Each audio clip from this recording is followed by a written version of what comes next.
दूसरी दुनिया से। राजीव और सुमन एक नए घर में शिफ्ट होकर बहुत खुश थे। ये एक पुरानी हवेली थी जो गांव के एक शांत कोने में थी।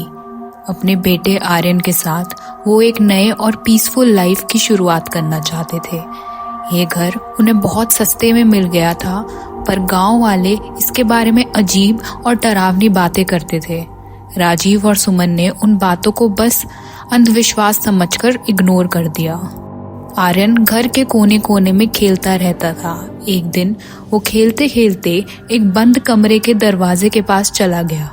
उसने वहां किसी बच्चे के रोने की आवाज सुनी। वो घबराया और उसने अपने माँ बाप के पास भागकर ये बात बतानी चाहिए।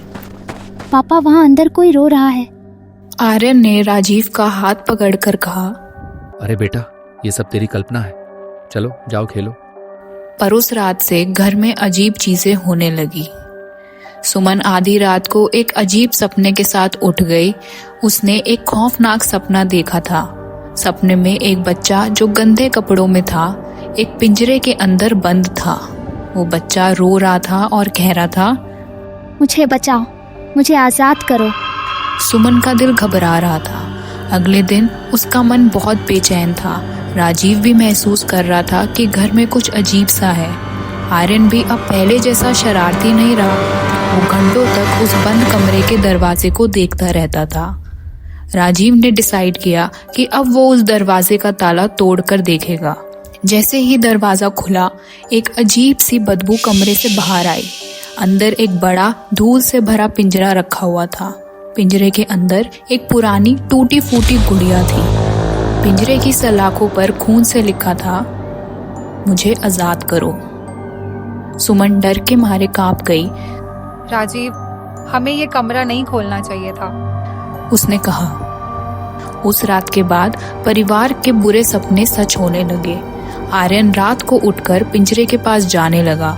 एक बार सुमन ने उसे देखा तो वो डर के मारे सुन्न हो गई। आर्यन पिंजरे के पास खड़ा था और पिंजरे के अंदर की गुड़िया उसकी तरफ देख रही थी। गुड़िया का सर धीरे धीरे सुमन की ओर घूमा और एक हल्की सी फुसफुसी आवाज सुनाई दी, तुमने मुझे क्यों आजाद किया? घर में और भी अजीब चीजें होने लगी। सुमन को ऐसा लगने लगा कि उसके पीछे कोई है। राजीव को लगता था कि हमेशा उसका पीछा कोई कर रहा है।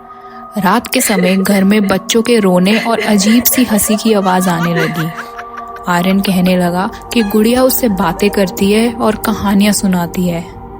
डर के मारे सुमन एक गांव के बूढ़े आदमी के पास मदद के लिए गई।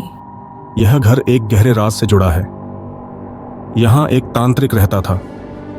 उसने अपनी शक्तियों को बढ़ाने के लिए एक छोटे बच्चे की बलि दी थी। उस बच्चे की आत्मा को उसने एक पिंजरे में बंद कर दिया।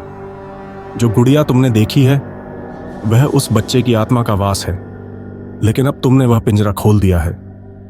उस बच्चे की आत्मा और तांत्रिक की बद्दुआ दोनों अब आजाद हो गए हैं। राजीव और सुमन ने एक पुजारी से मदद मांगी।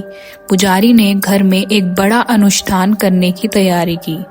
उस रात जब अनुष्ठान शुरू हुआ तो घर हिलने लगा। हवा एकदम ठंडी और भारी हो गई।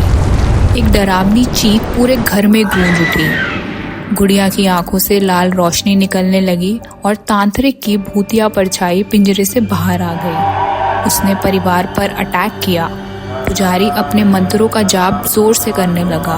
तभी बच्चे की आत्मा वहां प्रकट हुई। बच्चा तांत्रिक की तरफ घूमा और एक तेज रोशनी में तांत्रिक की परछाई को पिंजरे के अंदर खींच लिया। तांत्रिक और बच्चा दोनों पिंजरे में समा गए और हमेशा के लिए गायब हो गए। अगली सुबह घर आग में जलकर राख हो गया। पिंजरा और गुड़िया भी वहीं जल गए। राजीव, सुमन और आर्यन तीनों ने शहर लौटने का फैसला किया। उन्होंने अपनी डरावनी यादों को पीछे छोड़ दिया। लेकिन ये कहानी अभी खत्म नहीं हुई। अंतिम दृश्य में एक गांव का बच्चा अपने घर से बाहर एक गुड़िया पड़ी हुई देखता है। वह मुस्कुराता है और उसे उठाता है। वह गुड़िया वही थी, पुरानी, टूटी हुई, और उसकी आंखों में वही डरावना सन्नाटा था।